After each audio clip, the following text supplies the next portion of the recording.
Normal reference interval of the platelet, that is a 1,50,000 to 4 lakh mmQ. Elevated value occur in the following phase, that is the acute infection. In the phase of acute infection, there is elevated platelet count, chronic granulocytic leukemia. In leukemia also again platelet count increase, chronic pancreatitis, cirrhosis, collagen disorders, polycythemia. Okay, in polycythemia again leukocyte platelet count will increase, and post splenectomy, high altitude, when we are going at upside, at that time again that there is a chance of polycythemia also and increased platelet count. Chronic cold weather can increase the value of the platelet. Below normal value occur in the following: acute leukemia, chemotherapy. Below platelet level means the condition when there is a more chance of the bleeding. So it is acute leukemia. In chemotherapy, okay, in chemotherapy again we are advising the client to use a soft brush, okay, and high fibrous food. Otherwise there is a chance of bleeding, GI bleeding or mouth bleeding. Okay, so chemotherapy, disseminated intravascular coagulation. Can you explain what is DIC? Disseminated intravascular coagulation.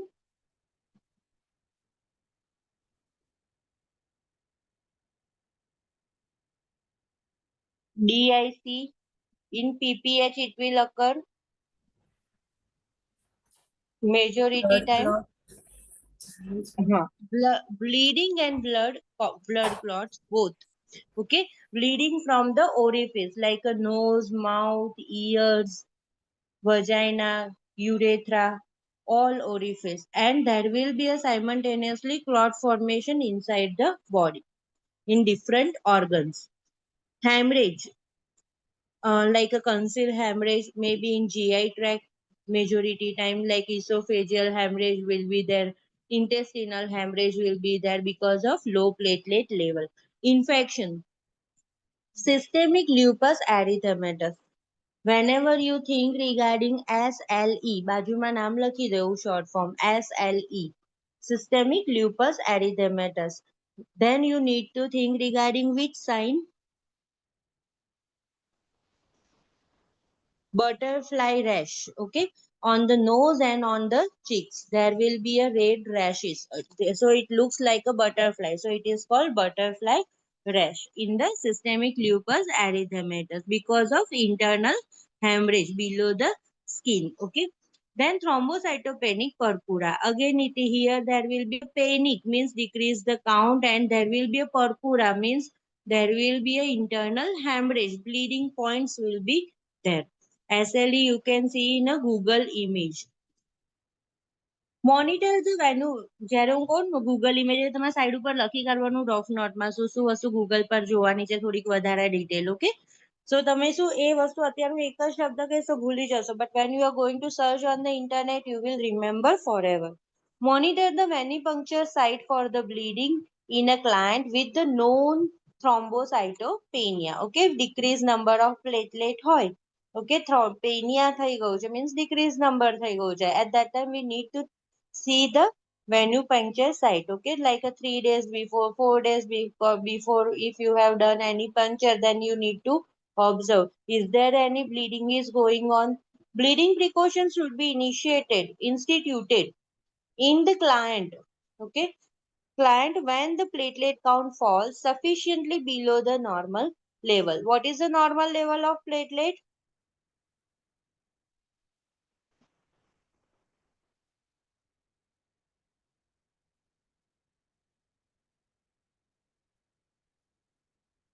3rd point C. 1,50,000 to 1 4 lakh. If it is 450. below that, we need to start a bleeding precautions. Sufficiently below the normal level, and specific value for the implementing a bleeding precautions usually in a determined by the agency policy. Okay, like a 1,20,000, then they are going to start the bleeding precautions. or if it is 1,50,000 below, just below, then also they are going to start the bleeding precautions. Monitor the platelet count closely in the client receiving the chemotherapy because of the risk of the thrombocytopenia. Okay, જેમ ન્યુટ્રોપેનિયા થાય છે ને, WBC decrease થાય chemotherapy માં, so it will again lead, there is a more chance of getting infection. Same like that, there is the decrease in platelet count and again there is a risk for the bleeding because of the risk of the thrombocytopenia. In addition, any client who will having an invasive procedure, એટલે કે કોઈ પણ જેમાં puncture થતું હોય બોડીની internal matter કોન્ટેક્ટમાં આવતી હોય, such as the liver biopsy or a thoracocentesis. બરાબર, liver biopsy ખબર પડી ગઈ. Thoracocentesis means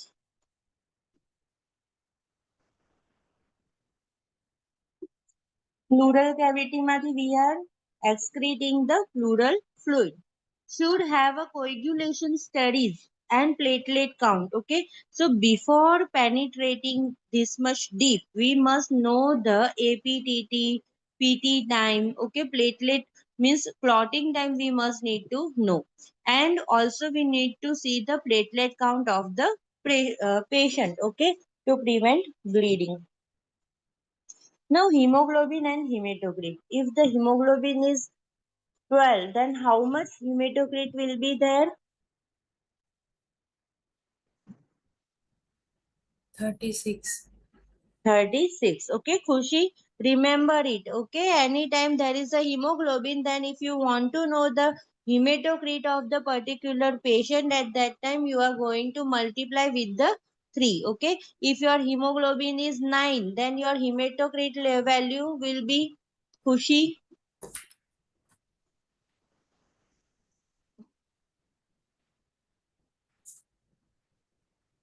if your hemoglobin level is 9 mg gram percentage, okay, then what will be your hematocrit level? 27. 27. Okay. Hemoglobin is the main component of the erythrocytes. Okay, RBC no main component છે, and serve as the vehicle for transporting oxygen and carbon dioxide. Okay, hematocrit represent red blood cell mass and is an important measurement in the presence of the anemia and polycythemia. Okay, it decrease RBC, that is or increase abnormal RBC, at that time also hematocrit value it will be helpful to us, and in anemia also.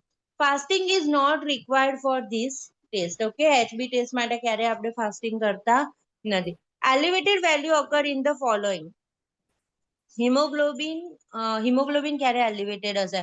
Chronic obstructive pulmonary disease. Okay, COPD માં HB વધારે આવતું હશે. કોઈ મને કહેશે કેમ?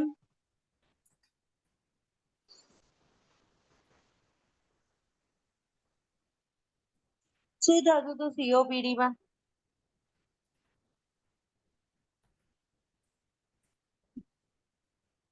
Okay, COPD માં આપણે ઓક્સિજન કઈ રીતે આપવાનું હતું? એનું SpO2 કેવું રહેતું હતું? 85 around. Yes, very good. Like 85, 80 above, એવું એનું SpO2 રહેશે. But are we going to give a more oxygen to that patient? SpO2 આટલું ઓછું હોય તો normally આપણે patient ને આપીએ ને high flow oxygen. But in COPD, are we going to give high flow oxygen? No. No. Okay. Why? There is a chance of deprive of the respiratory drive. બરાબર, respiratory center deprive થશે oxygen આપી દઈશું તો આપણે એવું કરવાનું નથી. હવે એવું કરવાનું નથી, પણ એના બોડીને તો એવી ખબર પડે છે કે ભાઈ અપ્રોપ્રિએટ ઓક્સિજન નથી મળી રહ્યું, તો એના લીધે શું થશે? વધારે આરબીસી પ્રોડ્યુસ થશે કે ભાઈ હિમોગ્લોબિન વધારે, એચબી વધારે અને વધારે ઓક્સિજનને કેરી કરે. તો એ મેન્ટેન અને એને બેલેન્સ કરવા માટે there will be a increased hemoglobin level in a COPD patient. So COPD patient માં HB level કેવું હશે? High, but SpO2 level કેવું હશે? Low. High altitude. Okay, આપણે કહીએ છીએ ને કે લાઈક હાઈ altitude પર બધા પિંક પિંક હોય, બરાબર, લાઈક સી લેવલ થી હાઈ altitude પર હોય તો ત્યારે એને વધારે આરબીસી પ્રોડ્યુસ થાય અને લાઈક આપણે ઓક્સિજન રિક્વાયરમેન્ટ વધી જાય. નોર્મલ આપણે અહીંયા રહેતા હોય અને કોઈ પણ જગ્યાએ ક્લાઇમ્બિંગ કરીએ માઉન્ટેન પર, તો એ ટાઈમે શું થશે, ઓક્સિજન રિક્વાયરમેન્ટ વધી જશે, increase RBC, and there will be increase hemoglobin level and polycythemia. In that there will be abnormal RBC increase will be there. Then hematocrit. Hematocrit salivate ક્યારે થઈ જશે? When there is a dehydration. Okay. So hematocrit blood ની અંદર તરતા હોય, બરાબર, dehydration થયું means like a vomiting થઈ ગયું. Okay. યુરિનમાં લોસ થઈ ગયું વોટરનો ને એવી રીતે, લાઈક લેસિક્સ ચાલે છે ને એવી રીતે. ઓકે. ઓર ડાયેરિયા થઈ ગયું, પણ એની અંદર ક્યાંય પણ HB યા રેડ યા RBC કશું જાય ના. Okay. This is only dehydration. So at that time hematocrit will value in the body fluid will be increased in high altitude and in polycythemia. Now, below normal value occurs in the following condition. Hemoglobin below normal ક્યારે હશે? તો first that is the anemia or any hemorrhage. બરાબર, એની અંદર કોઈ doubt છે નહીં. કોઈ પણ જાતના એનિમિયા હોય ત્યારે HB લેવલ લો હશે. અને હેમરેજ, કોઈ પણ જગ્યાએથી હેમરેજ હોય, ઇન્ટરનલ હેમરેજ હોય, યા તો ફ્રેક્ચર થઈ ગયું, યા તો એક્સિડન્ટ થઈ ગયું, at that time there will be a less hemoglobin. Then hematocrit ક્યારે લેસ હશે? તો જ્યારે અનિમિયા હશે એટલે ઓફકોર્સ એ પણ થઈ જશે કે લાઈક 7 HB છે તો hematocrit will be 21. Bone marrow failure હશે ત્યારે પણ hematocrit decrease, haemorrhage, leukaemia and overhydration. Overhydration થશે તો ડિહાઇડ્રેશનમાં જેમ વધી જતા હતા એમ ઓવર હાઇડ્રેશનમાં બોડીની અંદર 5 લિટર ફ્લુઇડ હશે એટલે કે 7 લિટર થઈ ગયું, તો પછી એ હિમેટોક્રિટનું કોન્સન્ટ્રેશન એ લિટરની અંદર ઓછું થઈ ગયું હશે. નાઉ lipid. Blood lipid consists primarily of a cholesterol, triglyceride, and phospholipids. Lipid assessment includes total cholesterol, high density lipoprotein, low density lipoprotein, and triglycerides. Cholesterol, ખબર પડી ગઈ ને? આપણે લિપિડની વાત કરીએ, કોલેસ્ટ્રોલની વાત કરીએ તો કયા કયા ટેસ્ટ કરાવીએ છીએ? HDL, LDL and triglyceride. કોઈનો પણ તમે તમારા ઘરે લેબ રિપોર્ટ જોશો તો તમને આઈડિયા આવી જશે. Okay, then cholesterol is a present in all body tissue and is a major component of the LDLs, brain and nerve cells and cell membrane and some gallbladder stones. કે ભાઈ કોલેસ્ટ્રોલનો stone થઈ ગયો. Okay, એવું પણ થાય. હવે આમાંથી આ HDL ને LDL માંથી સારું પ્રોટીન કયું, સારું કોલેસ્ટ્રોલ કયું છે? કોઈ મને કહેશે? આપણે રિવિઝન કરતા ને એ વખતે ડિસ્કસ કર્યું હતું. HDL. Yes, very good. HDL, that is the good cholesterol. Okay, આપણા બોડી માટે સારું છે, એ વધે તો સારું. અને LDL છે એ બેડ કોલેસ્ટ્રોલ છે, એ આપણા બોડીમાં વધવું જોઈએ નહીં. અને જે ટ્રાઇગ્લિસરાઇડ છે that you can maintain by exercise and your diet.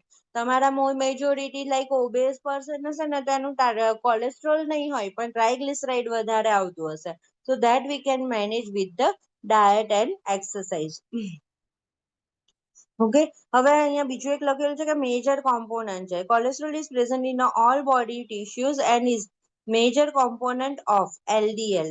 LDL એટલે ખરાબ કોલેસ્ટ્રોલનું મેજર કોમ્પોનન્ટ છે કોલેસ્ટ્રોલ. ઓકે, પણ ક્યાં ક્યાં જોવા મળે? બ્રેઇનમાં, નર્વ્સમાં. કયા ફોર્મમાં? Like a myelin sheath. Okay, ન્યુરોનની આજુબાજુ ખબર છે myelinated neuron and non myelinated neuron હોય છે. એમાં માઇલિન છે ફેટ થી બનેલી સબસ્ટન્સ થી બનેલું છે જે એક્ઝોનની ઉપર આવેલું હોય છે, માઇલિન શીટ. ઓકે, જેના પરથી નામ પડેલું છે કે માઇલો મેનિંગોસિલ. મેનિંગોસિલ ને માઇલો મેનિંગોસિલ કહીએ છીએ ને સ્પાઇના બાઇફિડામાં. ઓકે, તો it is made up of the fat and cholesterol. Cell membrane, semi-permeable membrane હોય છે and some stones. Low density lipoprotein transports cholesterol from the liver to the tissue of the body. એ શું કરે છે? liver થી tissue of the body માં લઈ જાય છે. Triglycerides are the synthesized in the liver from the fatty acid, protein, glucose and are obtained from the diet. એટલે જ કહ્યું કે લાઈક આપણે જ્યારે ડાયટ કંટ્રોલ કરીશું તો triglyceride we can able to manage. Increase cholesterol levels LDL levels, triglyceride levels place the client at the risk of coronary artery disease. That we know already. Now, high density lipoprotein uh, helps to protect against the risk of the coronary artery disease. So, high protein કેવું થયું? સારું થયું. So that we can that we can increase with less stress. Instruct the client to abstain from the food and fluid except for water for 12 to 14 hours and from alcohol for 24 hours before the test. એટલે આપણે શું કરીએ છીએ? કોલેસ્ટ્રોલનો test ક્યારે કરીએ છીએ? હંમેશા fasting blood glucose લઈએ એની સાથે જ કરાવીએ છીએ, બરાબર? મોર્નિંગ એમ્પ્ટી સ્ટમક કરીએ છીએ. અને આલ્કોહોલ જો પેશન્ટ લેતું હોય તો that we need to inform the patient stop alcohol before 24 hours. Otherwise આલ્કોહોલની ઇન્ફેક્ટના લીધે એનું ફોલ્સલી વધારે આવશે cholesterol.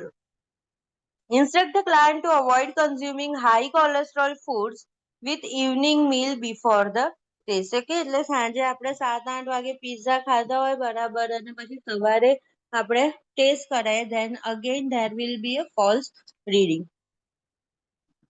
Normal reference interval, that here it is. એક તો હિમોગ્લોબિન અને હિમેટોક્રિટ્સ છે. જો મેલ એડલ્ટ છે તો 14 to 18, ફિમેલ એડલ્ટ છે તો 12 to 16 ગ્રામ પર ડીએલ. ગ્રામ પર ડીએલ એવી રીતે લખેલું હોય અને ગ્રામ પર્સન્ટેજ એવી રીતે પણ લખેલું હોય. મેલ એડલ્ટ છે એના હિમેટોક્રિટ લેવલ છે, એમાં જો પાછું બાજુમાં એવું લખેલું છે કે અલ્ટિટ્યુડ ડિપેન્ડન્ટ, બરાબર? લાઈક જે વધારે હાઈ સી લેવલ થી હાઈ એટલે માઉન્ટેન્સ પર રહેતો હોય, હિલી એરિયા પર હોય તો ત્યારે એનું 16, 18 એવું હશે. મેલ એડલ્ટ છે તો 42 to 52% અને ફિમેલ એડલ્ટ છે તો 37 to 47%.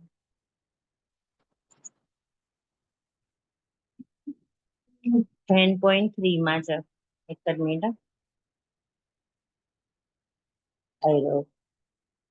જો સરસ રીતના યાદ રહી જાય એવું છે. પહેલા તો ટોટલ કોલેસ્ટ્રોલ હોય ને તે હંમેશા લેસ ધેન 200, 200 થી ઓછું હોવું જોઈએ ટોટલ કોલેસ્ટ્રોલ, બરાબર? પછી યાદ રાખવાનું તમારે 50, 100 અને 150. 50 મીન્સ હાઈ ડેન્સિટી લિપોપ્રોટીન, બરાબર? હાઈ ડેન્સિટી લિપોપ્રોટીન છે. પણ કેવું હોવું જોઈએ એ તો આપણે વાત કરીએ હમણાં કે હાઈ ડેન્સિટી તો આપણા માટે બહુ સારું છે, તો એ તો વધારે હોવું જોઈએ. તો તમારે કયું સિમ્બોલ આવી જશે? ગ્રેટર ધેન વાળું, બરાબર? તો પહેલા આવશે ફાસ્ટ વાળું છે તો હાઈ ડેન્સિટી, તો 50 આવી ગયું. પછી લો ડેન્સિટી એના પછી ગયું તો એ આવી ગયું 100. પણ લો ડેન્સિટી તો હમણાં વાત કરી કે તો બહુ ખરાબ છે, તો એ તો ઓછું હોવું જોઈએ. એની આગળનો સિમ્બોલ કેવો આવી જશે? લેસ ધેન 100, બરાબર? અને ટ્રાયગ્લિસરાઇડ છે તો ટ્રાયગ્લિસરાઇડ નો સિમ્બોલ કેવો આવશે? Less than 150. 150 યાદ રાખજો તમે આની અંદર, બરાબર? 150 જેવું યાદ રાખજો. ઘણા બધામાં આવું લખેલું પણ આવતું હોય છે. ઓકે, તો યાદ રહી જાય. પહેલા હાઈ ડેન્સિટી, પછી લો ડેન્સિટી અને પછી ટ્રાયગ્લિસરાઇડ. ટ્રાયગ્લિસરાઇડ અને લો ડેન્સિટી ની આગળ લેસ ધેન આવશે, હાઈ ડેન્સિટી ની આગળ ગ્રેટર ધેન આવશે, આના કરતા વધારે એવું. ટોટલ કોલેસ્ટ્રોલ તો બધાનો સરવાળો એટલે 200, બરાબર? High density means less than or greater than 50, 50 થી વધારે હોવું જોઈએ. Low density means less than 100 અને ટ્રાયગ્લિસરાઇડ મીન્સ લેસ ધેન 150.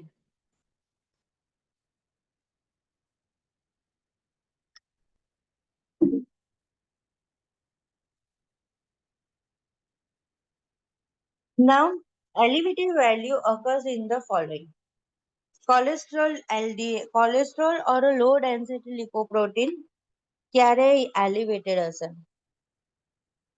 ક્યાં ગયું? આ બાજુ.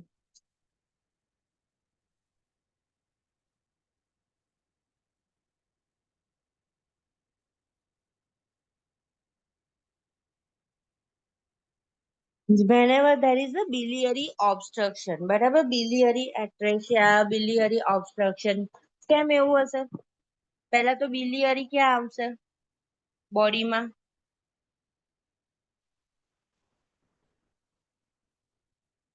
બાઇલ ડક્ટ, બરાબર?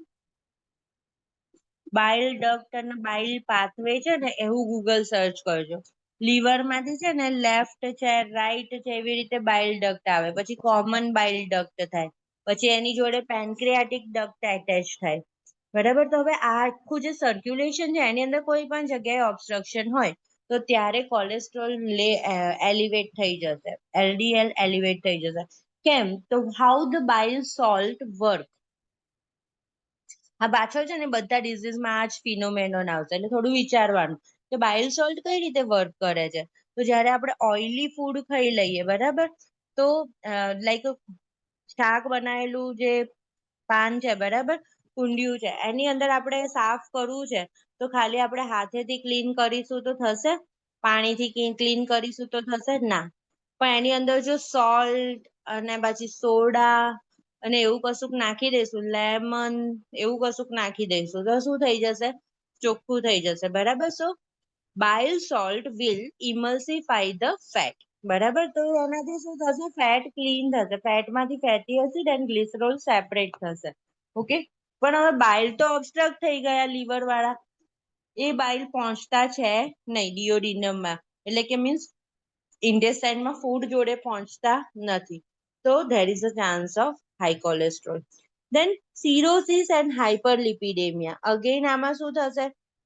લિપિડનું પ્રોપર મેટાબોલિઝમ થતું નથી, તો એ બોડીમાં વધતું જાય છે. હાઇપોથાઇરોઇડિઝમ. હાઇપોથાઇરોઇડિઝમમાં કયું સિમ્ટમ થતું હતું? વેઇટ ગેઇન કે વેઇટ લોસ?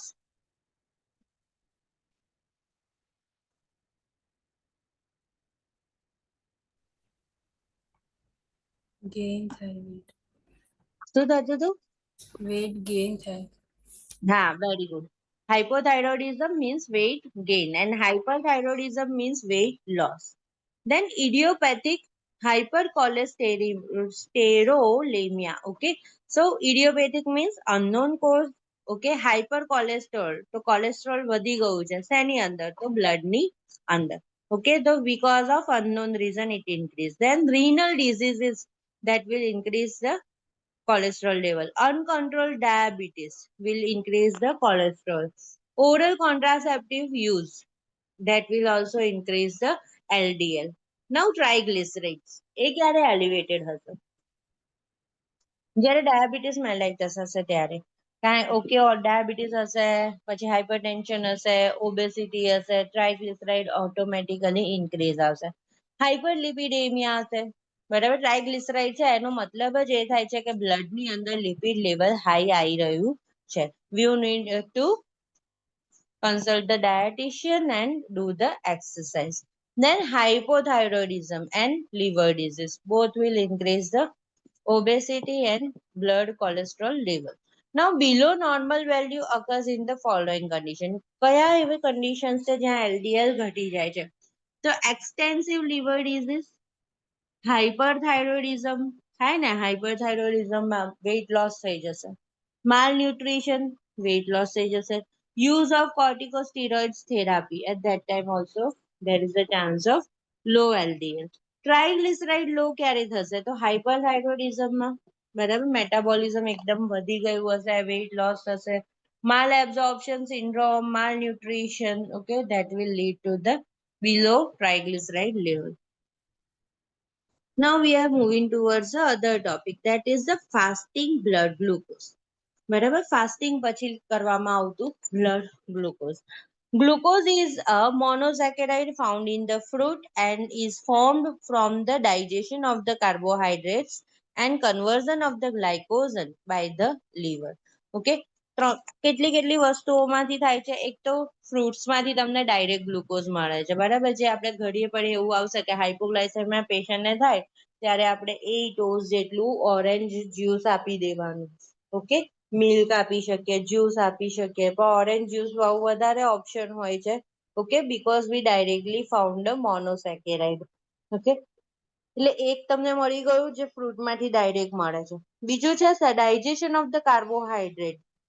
બરાબર. તો કે એ કઈ રીતે?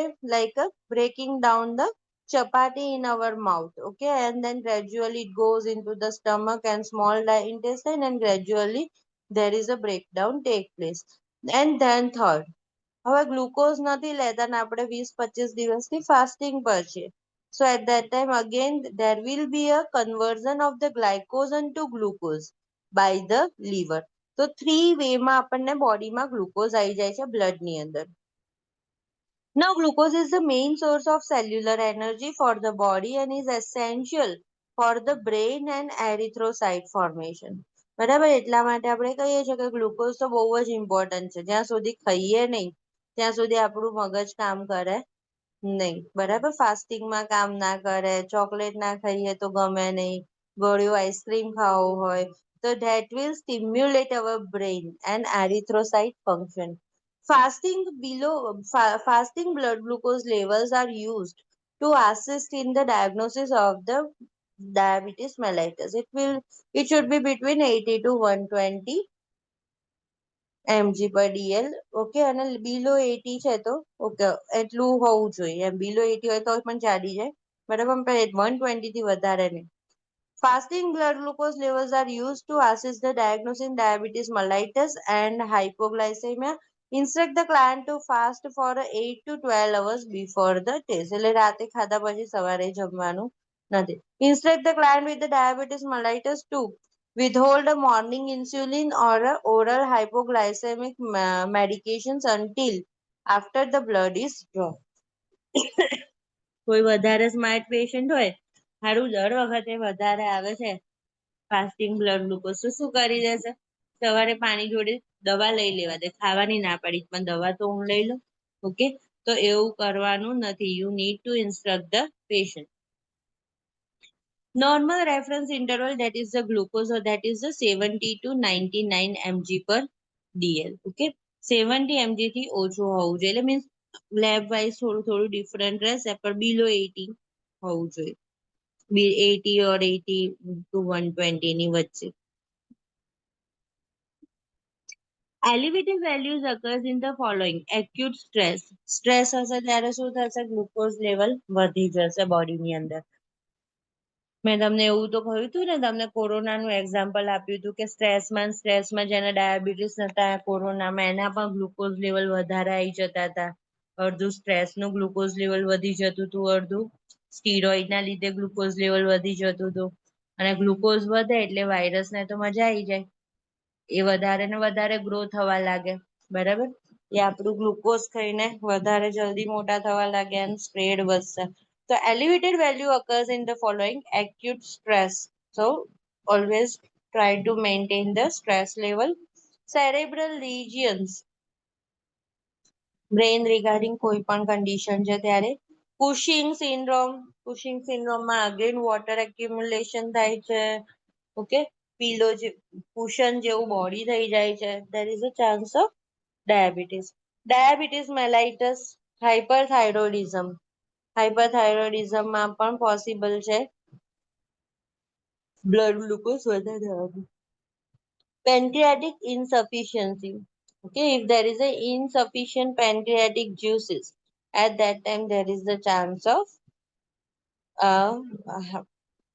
ડાયાબિટીસ. કેમ એવું થશે? ઇન્સ્યુલિન પ્રોડ્યુસ થતું નથી, યા તો જે ઇન્સ્યુલિન પ્રોડ્યુસ થાય છે એ સારું ઇન્સ્યુલિન, સારી ક્વોલિટીનું નથી, ઇનએક્ટિવ છે, insufficient છે. તો all that condition there is a chance of diabetes. Now below normal value ક્યારે હશે ઇન્સ્યુલિનની, સોરી ગ્લુકોઝની? કે જ્યારે એડિસન્સ ડિઝીઝ હશે. એડિસન્સ ડિઝીઝ એટલે એની અંદર આપણે એડ જ કરવું પડે, સોલ્ટ બી એડ કરવું પડે, સુગર બી એડ કરવું પડે. પછી હિપેટિક ડિઝીઝ છે તો એની અંદર પણ ગ્લુકોઝ મેટાબોલિઝમ ઇન્ટરપ્ટેડ હશે. બરાબર, તો એના લીધે શું કરશે? ગ્લુકોઝ તો ઓછું થઈ ગયું બોડીમાં, પેશન્ટ બહુ વીક ફીલ કરે છે, હાઇપોગ્લાયસેમિક ફીલ કરે છે, પણ લીવરને તો સમજ જ નથી આવતી કે હું ગ્લાયકોજનને ગ્લુકોઝમાં કન્વર્ટ કરું. જો હું તમને દરેક ડિઝીઝમાં થોડીક સ્ટોરી જેવું કહું છું તો તમારે એવું થોડું વિચારવાનું. બરાબર, it will helpful to you to solve the question answers. કે ભાઈ હિપેટિક ડિઝીઝને અને પેનક્રિયાસને diabetes, okay fine, but what is the connection between liver and glucose? તો આપણે આગળ જ જોયું હતું કે ગ્લાયકોઝનમાંથી ગ્લુકોઝમાં કન્વર્ટ કરે છે. તો લો લેવલ આવે છે એટલે હાઇપોગ્લાયસેમિક પેશન્ટ છે તો પણ લીવર સારું કામ કરતું નથી અને એના જોડે સ્ટોર થયેલું ગ્લાયકોઝ અને ગ્લુકોઝ બનાવતું નથી. હવે છે હાઇપોથાઇરોઇડિઝમ, અગેન બેઝલ મેટાબોલિક રેટ કેવો થઈ ગયો છે? ડિક્રીઝ. બરાબર, ખાય આખા ગામનું પણ એનું મેટાબોલિઝમ જ નથી થતું તો કઈ રીતના ગ્લુકોઝ બ્લડમાં રહેશે? બરાબર, so there is a chance of hypoglycaemic. Low sugar level, okay, insulin overdose, બરાબર, ગોળી 2 વાર ગળાઈ ગઈ તો there is a chance of hypoglycaemia. Pancreatic tumour, pancreatic નો પ્રોબ્લેમ ઇનસફિશિયન્ટ છે. હવે પેન્ક્રિયાટિક ટ્યુમર થઈ ગયું છે તો શું થઈ જશે? એક્સેસિવ સિક્રીશન્સ થઈ જશે, ઓવર એક્ટિવિટી થઈ જશે પેન્ક્રિયાઝની અને ઇન્સ્યુલિન વધારે પડતું સિક્રીટ થઈ ગયું તો શું થશે? અગેન હાઇપોગ્લાયસેમિયા રહેશે પેશન્ટને. પછી છે પિચ્યુટરી હાઇપોફંક્શન. પેન્ક્રિયાસ છે તો ઘણા બધા ઓર્ગન્સ છે that are connected with the pituitary gland. Okay, pituitary gland that is the master gland.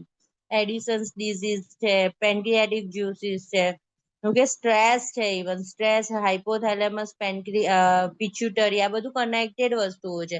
તે બધા હાઇપો ફંક્શન થયું ને પિચ્યુટરીનું તો ત્યારે અગેન પાછું ગ્લુકોઝ ઘટી જાય છે. હવે છે પોસ્ટ ડમ્પિંગ સિન્ડ્રોમ, નવું નામ આવ્યું, ડમ્પિંગ સિન્ડ્રોમ. બરાબર, અંડરલાઈન કરી દેજો અને થોડું ગૂગલ બી કરજો. ડમ્પિંગ સિન્ડ્રોમ બાકી છે. Dumping syndrome means if there is any type of surgery has been conducted between the esophagus, stomach or any part of small intestine has been removed, at that time directly food એક આવ્યું છે. At that time food is directly go into the intestine, directly jejunum, okay, ઇલિયમ સુધી તો નહીં પણ stomach ને ઓવરક્રોસ કરી દેશે તો શું થશે? ફૂડનું ડાયરેક્ટ ડમ્પિંગ થઈ જશે. બરાબર, તો હંમેશા યાદ રાખવાનું બે ટાઈપના ક્વેશ્ચન. એક છે ડમ્પિંગ સિન્ડ્રોમ, તો એની અંદર પેશન્ટને સૂતા સૂતા ખવડાવો યા તો ફાઉલર પોઝિશનમાં ખવડાવો, પેશન્ટને સુવડાવી દો. બરાબર, જમ્યા પછી સૂતેલું રાખવાનું, બેઠેલું બિલકુલ હોવું જોઈએ નહીં તો ડમ્પિંગ થઈ જશે, ડાયરેક્ટલી ફૂડ ડાયરેક્ટલી જતું રહેશે જેજુનમ ઇલિયમમાં. બરાબર, તો એમના લીધે એનું બરાબર ડાયજેશન અને એબ્ઝોર્પ્શન થશે નહીં, ન્યુટ્રિશનલ ડેફિશિયન્સી થશે, માલ એબ્ઝોર્પ્શન સિન્ડ્રોમ થશે. હંમેશા યાદ રાખવાનું GI ની કન્ડિશન્સ હોય ને એટલે ઇન્ટેસ્ટાઇન, સ્ટમક આ બધામાં કંઈક ના કંઈક હોય ને એટલે એબ્ઝોર્પ્શન થાય નહીં. તો એબ્ઝોર્પ્શન ના થાય એના લીધે પેશન્ટ અગેન સફર ફ્રોમ ધ માલ એબ્ઝોર્પ્શન સિન્ડ્રોમ. બરાબર, પછી ડાયરિયા ને બધા કોમ્પ્લિકેશન્સ થાય. અને બીજું કયું હતું કે જેની અંદર ખાધા પછી 45 એંગલે રહેવાનું યા તો બેસેલું રહેવાનું, આડું નહીં પડવાનું, સૂઈ નહીં જવાનું? કઈ કન્ડિશન છે?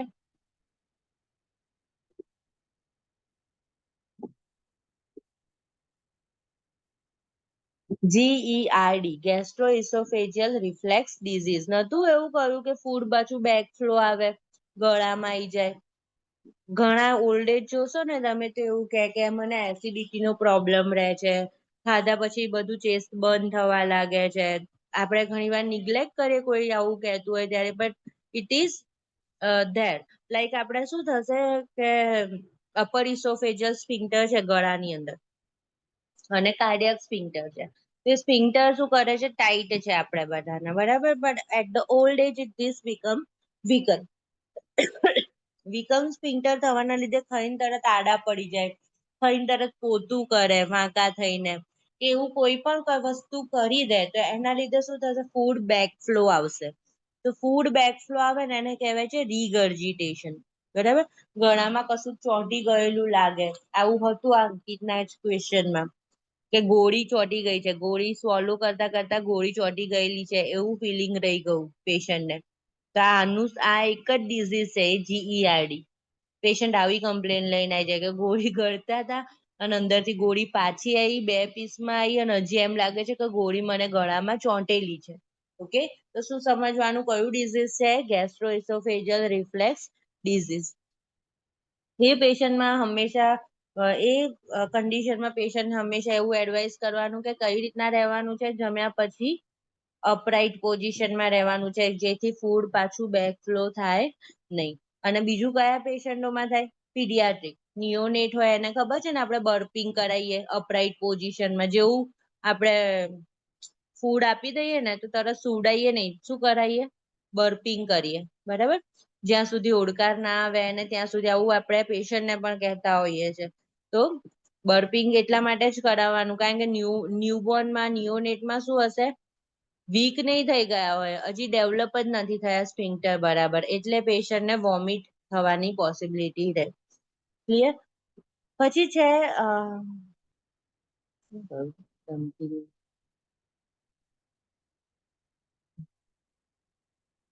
પોસ્ટ ડમ્પિંગ સિન્ડ્રોમ થઈ ગયું ને. હવે છે બીજી, હવે આ બધા ટેસ્ટ ફાસ્ટિંગ, પીબીબીએસ એ બધા પહેલા બધા બહુ કરાવતા હતા. નાઉ વી આર મોર એડવાન્સ, અને હવે આપણે ડાયરેક્ટલી શું કરાવી દઈએ છીએ? HbA1c બધી જગ્યાએ અવેલેબલ હોય છે, બરાબર? HbA1c એટલે શું? કે હિમોગ્લોબિન. HB એટલે હિમોગ્લોબિન. હિમોગ્લોબિનની ચેઇન સાથે સંકળાયેલું ગ્લુકોઝ. અને એની હિમોગ્લોબિન એટલે આપણે વિચારવાનું કે શેમાં હોય? આરબીસીમાં હોય. આરબીસી નો લાઈફ સ્પાન કેટલો હોય? તો 120 ડેઝ હોય, બરાબર? તો 120 ડેઝ એટલે કેટલા મહિના થશે? 4 મહિના જેવું થશે ને. 4 તરી 12, ઓકે, 30 નો મંથ.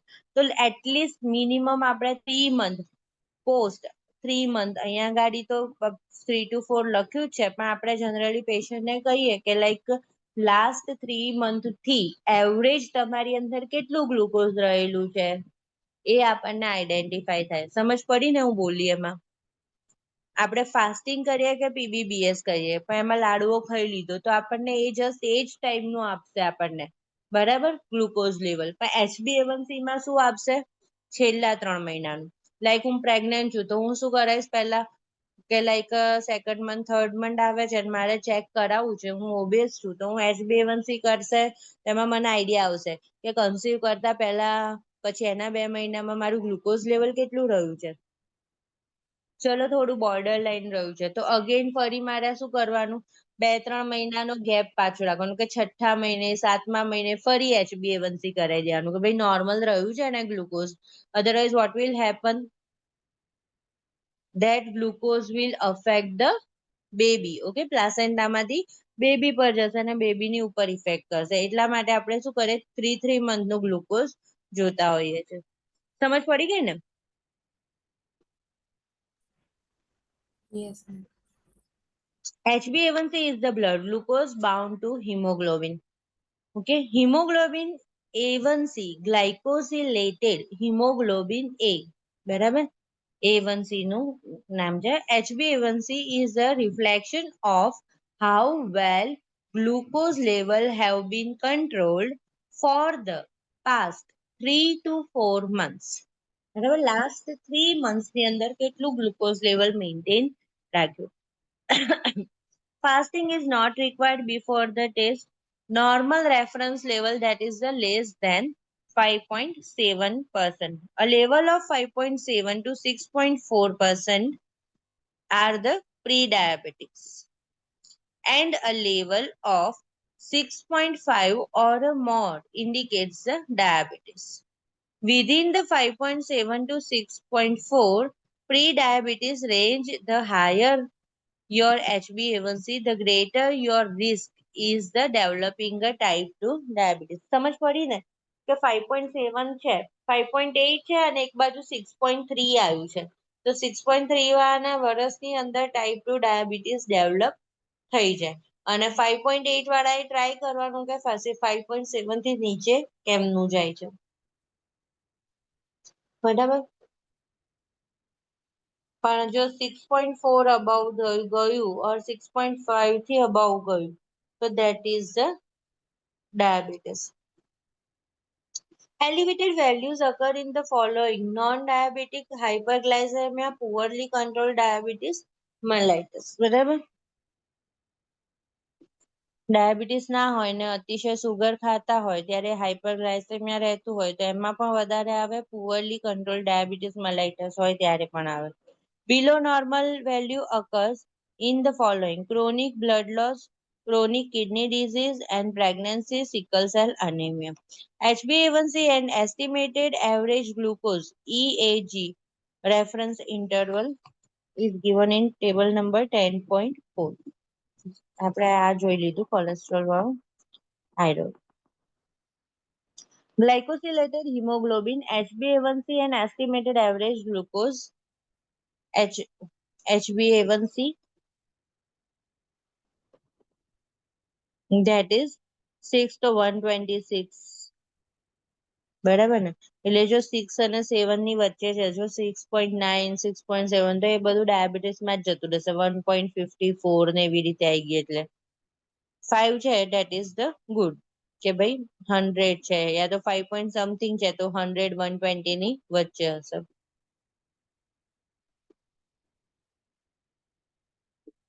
9 હવે જો renal function test. બરાબર, આપણે અત્યાર સુધી લેબ ડેટા તો જોજો એટલું ધ્યાનથી જોતા બી નથી, કેર પ્લાનમાં લખીએ તો પણ રીનલ ફંક્શન ટેસ્ટ તરીકે એવી રીતે ના જોઈએ. એમને બસ લખવાનું છે ને લખી કાઢો, બધું આ લખી દો આ લખી દો. મેઇનલી એચબી ને તમે સીબીસી પ્રોફાઇલ સિવાય આગળ વધારે લખતા નથી હોતા. પણ હવે જોવાનું પેશન્ટનું રીનલ ફંક્શન ટેસ્ટ છે તો સીરમ ક્રિએટિનાઇન છે. બરાબર, સીરમ ક્રિએટિનાઇન હાઈ મતલબ પેશન્ટની કિડની ખરાબ થઈ ગઈ છે. Creatinine is a specific indicator of the renal function. Increased level of creatinine indicate a slowing of the glomerulofiltration rate. બરાબર, એટલે કે glomerulofiltration rate કેટલો છે?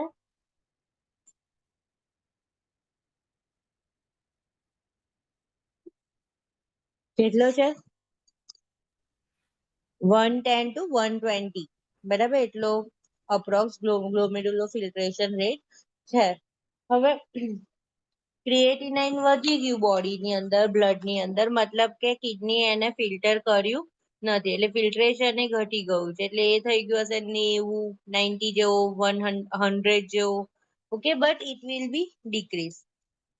Now instruct the client to avoid excessive exercise for 8 hours and excessive red meat intake for 24 hours before the test. Exercise શું થશે? નાઇટ્રોજેનિયસ waste produce થશે, creatinine વધશે. તો 8 hours બિફોર નહીં કરવાની. અને રેડ મીટમાં પણ નાઇટ્રોજેનિયસ વેસ્ટ હોય. Normal reference interval that is the 0.6 to 1.2. બરાબર, મેલ ફિમેલમાં હું તો બંનેમાં આવું જ યાદ રાખું હંમેશા. એમજી પર ડીએલ 6 દુ 12 થાય ને એના પરથી તમને યાદ રહે જ કે 0.6 to 1.2. Elevated value occurs in severe renal diseases. Below normal, એ તો આપણે વાત થઈ કે વધી ગઈ તો renal disease છે. Below normal value occurs in the disease with decreased muscle mass such as the muscular dystrophy and myasthenia gravis. બહુ રેર કન્ડિશન છે. ક્રિએટિનાઇન જનરલી ડિક્રીઝ થતું નથી. જો થઈ ગયું તો we must need to think regarding muscular dystrophy, muscles destruction થવાનું ચાલુ થઈ ગયું છે. માઇસ્થેનિયા ગ્રેવિસ થયું છે. માઇસ્થેનિયા ગ્રેવિસ એટલે મીન્સ આઈનું ptosis, that is the classic sign છે. બરાબર, માઇસ્થેનિયા ગ્રેવિસમાં લખવાનું ગૂગલ પર માઇસ્થેનિયા ગ્રેવિસ એન્ડ ટોસિસ, PTOSIC ટોસિસ. બરાબર, એમાં શું થશે? બોડીના મસલ્સ ન્યુરોમસ્ક્યુલર જંક્શન હોય ને ત્યાં આગળ રિસેપ્ટર્સ મળતા નથી, ડોપામાઇન એસિટાઇલ કોલાઇન. તો એના લીધે શું થશે? મસલ્સ વીકનેસ થશે અને ધીમે ધીમે મસલ્સ વીકનેસ આઈથી થતા થતા લંગ્સ સુધી પહોંચે. એટલે કે લાઈક રેસ્પિરેટરી મસલ્સ વીક થઈ ગયા તો પેશન્ટ પછી એક્સપાયર થશે. પણ એ કેવું છે? સ્લો પ્રોગ્રેસિવ છે. એટલે એટલું થતા થતા 3-1 વર્ષ જેવું નીકળી જાય. Then blood urine nitrogen. Again, this shows the kidney condition. Urea nitrogen is the nitrogen portion of the urine nitrogen that shows the nitrogenous portion of the urea, a substance formed in the liver through an enzymatic protein breakdown process. Urea is normally freely filtered through the renal glomeruli.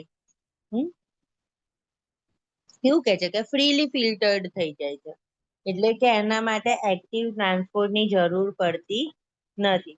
Osmosis ડિફ્યુઝરની પણ જરૂર પડતી નથી. Filter જ થઈ જાય. Filter word આવે એટલે તમારે કિડની ચાની ગરણીમાં ચા જેમ ગળે એમ બાઉમેન્સ કેપ્સ્યુલમાંથી નીકળી જાય છે વિથ સ્મોલ અમાઉન્ટ ઓફ રીએબ્ઝોર્બ, અને જે નીકળી જાય છે એમાંથી થોડાક અમાઉન્ટમાં રીએબ્ઝોર્બ થઈ જાય છે in the tubules and the remainder excreted in the urine. બાકીનો બધો એક્સક્રીટ થઈ જાય છે. Blood urine nitrogen and creatinine ratio should be analyzed when the renal function is evaluated. ડિવિઝનમાં મૂકવાનું કે બ્લડ યુરિન નાઇટ્રોજન મૂકવાનું અને એની અંદર નીચે લખવાનું creatinine level. Okay, normal reference interval that is 10 to 20 mg per dl. બરાબર, 10 થી 20 mg per dl રેશિયો હોય છે. Elevated level indicate a slowing of the glomerular filtration rate. Elevated value occur in the following: burns, dehydration. એટલે આપણે હંમેશા burns વાળી કન્ડિશનમાં જોયું છે કે પછી મેં તમને સમજાવ્યું હતું કે પહેલું કિડની ફેલ થાય, ફ્લુઇડ લોસ થઈ જાય એટલે પહેલી કિડની ફેલ થાય એવું. અને બર્ન્સના જે આપણા મેનેજમેન્ટના 3 ફેઝ હતા ને એમાં પણ હતું કે પહેલા વોટર બહુ બધું ચડાવી દીધું, રિંગલ લેક્ટેટ સોલ્યુશન 2 બાજુ, અને પછી શું કર્યું આપણે લેસિક્સ આપીને એક્સ્ટ્રા સોલ્યુશન ને બોડીની બહાર કાઢ્યું. Okay, to prevent the kidney damage. Now GI bleeding. Again એમાં શું થઈ જશે? હાઇપોવોલેમિયા થઈ જશે and kidney get damage poor પરફ્યુઝનથી. બરાબર, increase in protein intake increase થઈ ગયું છે તો બ્લડ યુરિન નાઇટ્રોજન ઇન્ક્રીઝ થઈ જશે. એટલે જે પેશન્ટ કિડનીનું છે એને પ્રોટીન આપવાનું નથી. Catabolise fever or stress. Fever અને સ્ટ્રેસ એવી વસ્તુ છે કે જેની અંદર પર્સ્પિરેશન થશે, ફ્લુઇડ લોસ થશે. Okay, so there is a chance of increase level. Renal diseases, shock, કોઈ પણ જાતનો શોક, હેમરેજિક શોક, હાઇપોવોલેમિક શોક, કે જેની અંદર ફ્લુઇડ ઘટી જાય, કાર્ડિયાક આઉટપુટ ડિક્રીઝ થઈ જાય, ટેકી કાર્ડિયા થઈ જાય, હાઇપોટેન્શન થઈ જાય, અને બધા જ વાઇટલ ઓર્ગન્સમાં પરફ્યુઝન પુઅર થઈ જાય. તે બધી જ વખતે kidney get affected first. Then urinary tract infection. Then below normal value occur in the following fluid overload. હવે એવું કે છે એલિવેટેડ આવા બધામાં થયું. હવે શું થશે? લો ક્યારે થાય છે? Creatinine BUN ratio. તો જ્યારે બોડીમાં ઓવરલોડ ફ્લુઇડ છે ત્યારે. Below normal value occurs in the following fluid overload: malnutrition, severe liver damage, syndrome of inappropriate antidiuretic hormone. SIADH.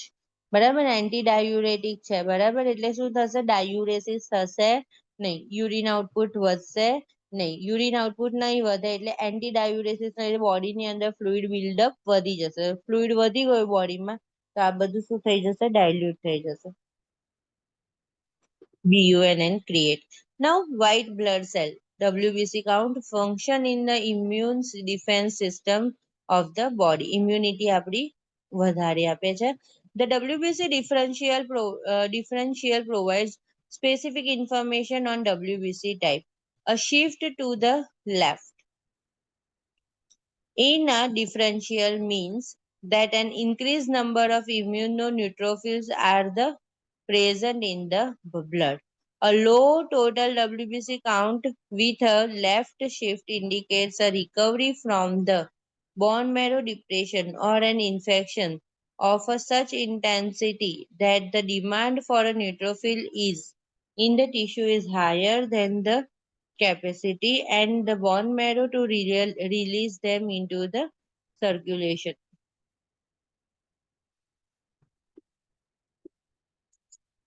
WBC કાઉન્ટમાં છે ને ડિફરન્શિયલ કાઉન્ટ છે, જે આપણે એમાં જોયું હતું કે ન્યુટ્રોફિલ હતું, બેઝોફિલ હતું, મોનોસાઇટ્સ હતું.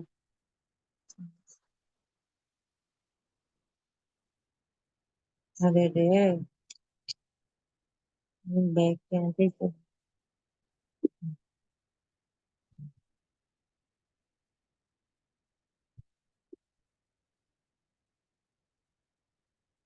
તો એ બધા કાઉન્ટ લો જ હશે. A high total WBC count with a left shift indicates an increased release of the neutrophils by the bone marrow in the response to an overwhelming infection of the inflammation.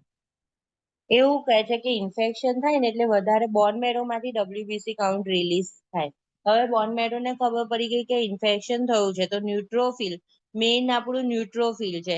મેં તમને કહ્યું હતું કે ન્યુટ્રોપેનિક precautions એટલે શું?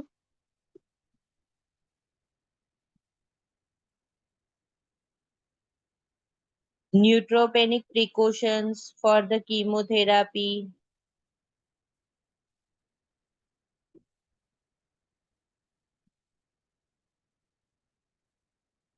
નથી ખબર. બે ટાઈપના પ્રિકોશન્સ આવે છે. એક ન્યુટ્રોપેનિક પ્રિકોશન્સ આવે, એક બ્લીડિંગ પ્રિકોશન્સ આવે.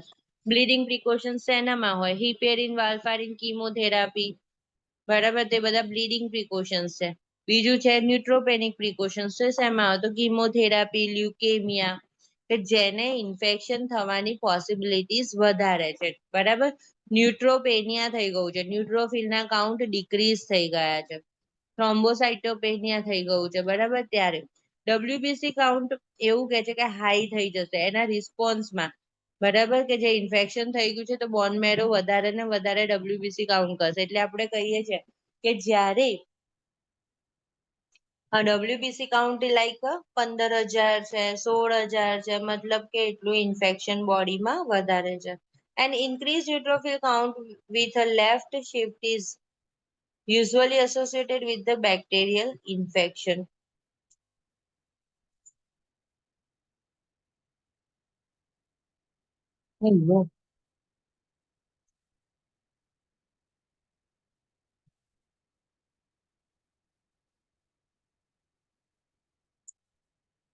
A shift to the right means the cell have a more than the usual number of a nuclear segment found in the liver diseases, Down syndrome, megaloblastic and pernicious anemia.